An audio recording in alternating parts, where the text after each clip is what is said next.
Caros amigos, o amor de Jesus esteja conosco neste instante. Vamos elevar os nossos pensamentos até Ele, os amigos espirituais, para que possamos assim recebermos a intuição do alto para o estudo de hoje. Mestre Jesus, querido amigo de todos os momentos, que hoje e todos os dias possamos compreender os seus ensinos praticando e ao mesmo tempo que possamos envolver os nossos irmãos em muita paz e muita luz para que eles possam encontrar na fé restauradora a paz que vem dos céus. Que assim seja. Nosso estudo de hoje é o capítulo 5, Bem-aventurados aflitos. Nosso estudo de hoje é o capítulo 5 do Evangelho segundo o Espiritismo, Bem-aventurados aflitos. Nós estamos no item que trata de todas as aflições que nós vivemos enquanto encarnado. Lógico que muitas vezes nós não conseguimos compreender o porquê de determinadas aflições ou o porquê de determinadas provas e também expiações. Estas respostas que buscamos e encontramos apenas o vazio, não podemos nos contentar com isto é mistério de Deus. Jesus esclareceu que nós teríamos aflições enquanto no mundo porque Ele mesmo as teve. As aflições que vivemos, os dramas em que vivemos, são consequências de causas das nossas próprias experiências. Algumas delas têm a ver com a vida atual, onde somos equivocados, onde tomamos uma decisão precipitada ou magoamos uma pessoa ou outra, e isto causa desavenças, mas também temos as causas anteriores das nossas aflições, ou seja, de outras experiências que já tivemos antes desta atual. No item de hoje falaremos da morte prematura, quando os nossos entes queridos voltam para a espiritualidade antes de nós mesmos. Lógico que é uma dor inenarrável pensar na mãe separando-se do filho, do pai separando-se de seu filho, de perguntar muitas vezes: Senhor, por quê? Por que isto aconteceu? Ainda mais quando o desencarne destes jovens são ocasionadas por doenças inexplicáveis ou por acidentes de percurso. Hoje nós vivemos um mundo que tem muitos acidentes de percurso. A morte no trânsito, o desencarne por acidente de trânsito é uma das maiores em todo o mundo. O Brasil, inclusive, é campeão em acidentes de trânsito e é por causa disto que ele faz campanhas sucessivamente para que possamos despertar com relação à imprudência. E os nossos jovens nem sempre são tão prudentes quanto nós. A causa, o motivo, o que levou o nosso jovem ao desencarne não tem muita importância. O importante aqui é tentar compreender por que nós passamos por esta prova. A doutrina espírita nos esclarece que quando os nossos filhos partem antes de nós, a prova é para nós. Passar pela dor da separação, passar pela aflição e a ansiedade de encontrá-los novamente, passar por essa angústia e aprender a desapegar do filho que partiu ou da filha. Também é parte da nossa prova compreender que isto é uma coisa natural na lei de Deus. desde o instante que nós nascemos e vamos tomando consciência da nossa vida, nós sabemos que todos nós voltaremos um dia para a espiritualidade, para a erraticidade, o que costumamos dizer que é a verdadeira vida. Mas quando nós estamos encarnados e passamos por esta prova, não é tão fácil compreender quanto aquele que está fora da nossa angústia, que está fora do nosso problema, acha que é fácil. Todos os dias acordar com a saudade do filho, todos os dias pensar na sua vida que foi encerrada tão tenramente, causa-nos aflições, causa-nos angústias. E muitas vezes nós nos revoltamos, agravando ainda mais a nossa prova. Mas os amigos espirituais nos esclarecem neste item que é melhor que um jovem volte mais cedo para a espiritualidade do que ele permanecer encarnado e cometer uma série de desregramentos que prejudicaria o seu futuro, a sua vida futura. Compreendo também que quando nós falamos desta maneira, parece frio, parece gelado, parece que a gente não tem sentimento, ou que quando eles trouxeram essa mensagem, que eles não pensaram na dor que vivemos. Mas isto não é verdade, porque não é o fato de nos sentirmos consolados com a separação precoce dos nossos entes que nós vamos compreender em toda a profundidade a prova que escolhemos viver. Se nós escolhemos a prova de separar-se antes, mais cedo dos nossos filhos, que eles partem primeiro do que nós, significa que nós temos um aprendizado a viver.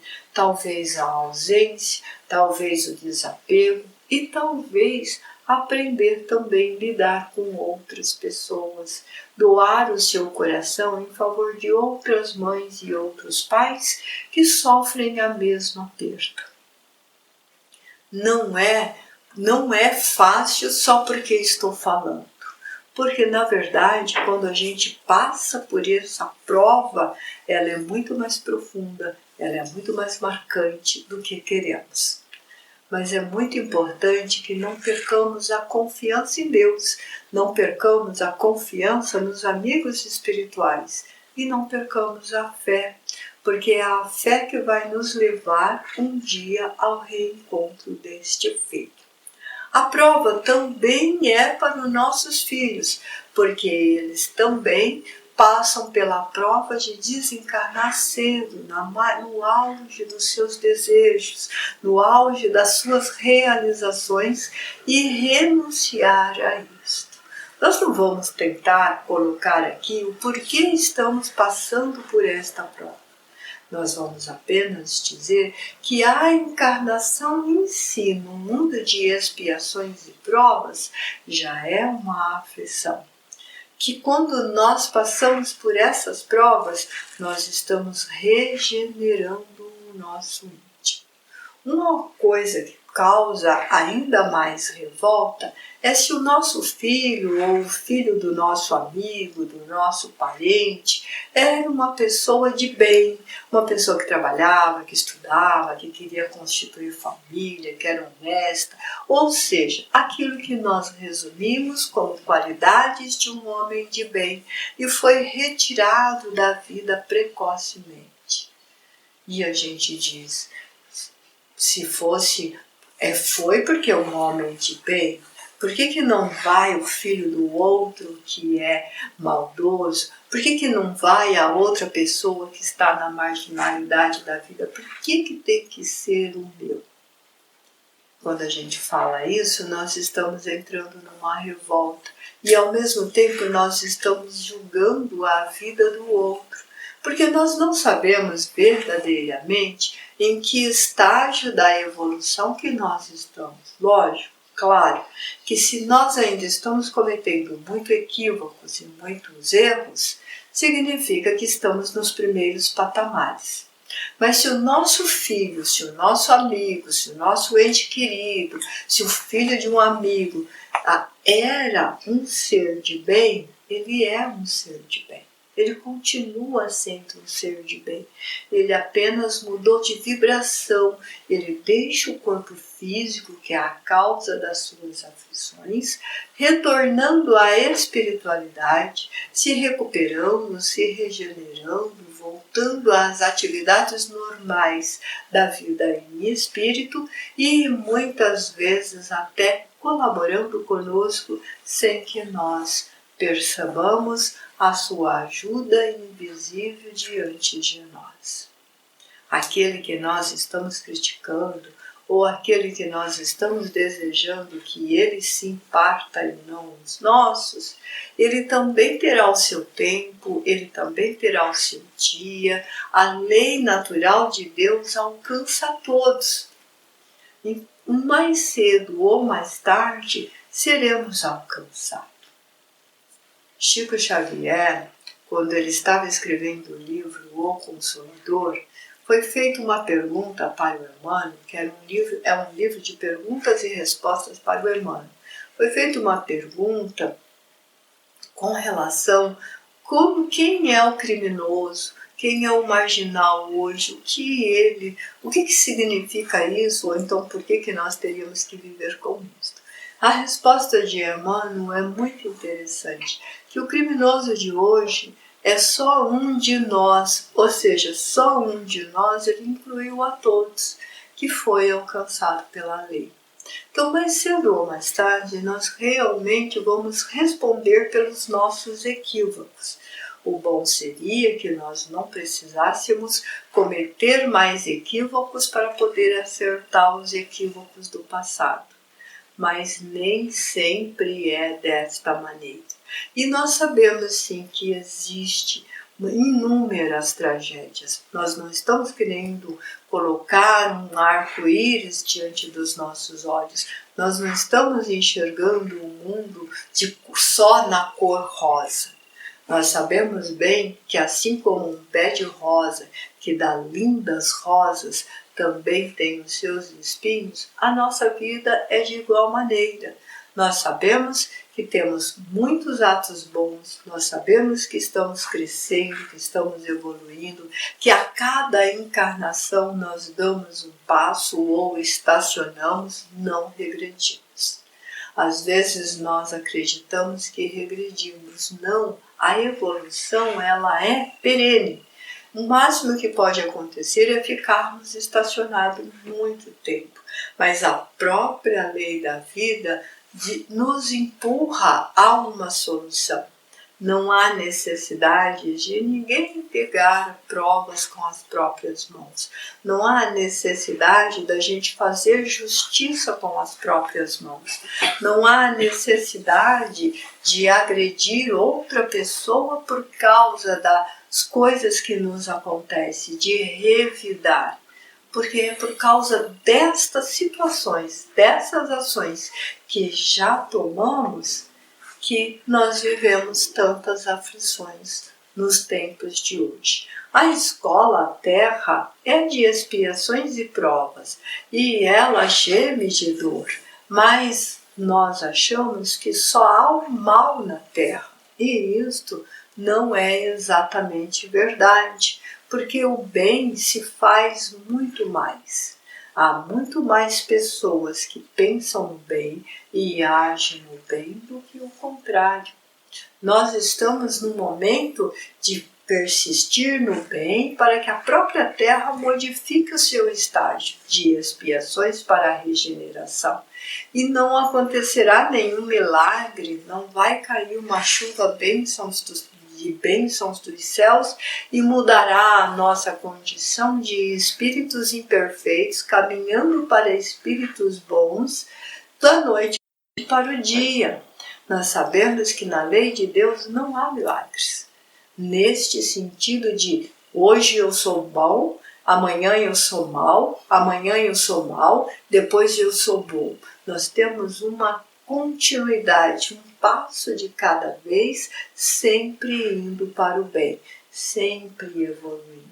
Quem vai fazer essas mudanças na Terra para ela se tornar regenerada somos nós mesmos, indo e voltando, encarnação após encarnação, passando por provas com resignação, compreendendo as provas e aflições que nós vivemos, compreendendo as expiações que nos alcançam, para um dia, sim, podermos dizer que somos bons espíritos, que somos espíritos evoluídos, e a Terra acompanhou essa evolução da população, evoluindo também e saindo então desse estado de expiações e provas para o mundo regenerativo.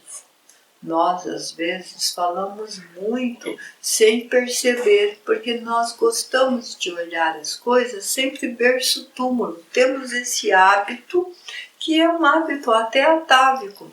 Mesmo que nós compreendamos hoje o Espiritismo, a lei de causa e efeito, a lei de reencarnação, é comum e é natural nós termos pensamentos voltados só para o mundo físico, só para o corpo físico. E nesse momento que temos esses pensamentos, essa forma equivocada de pensar, nós cometemos o equívoco ou a revolta diante dos acontecimentos.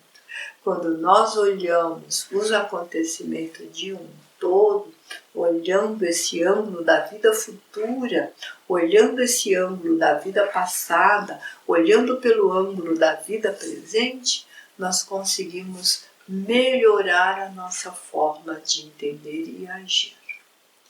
Como consolar uma pessoa que não tem ainda esses entendimentos e sofre por uma situação dessa, ou a perda de um filho, ou a perda de um parente, amigo, ou a perda de um homem de bem dentro da sua família.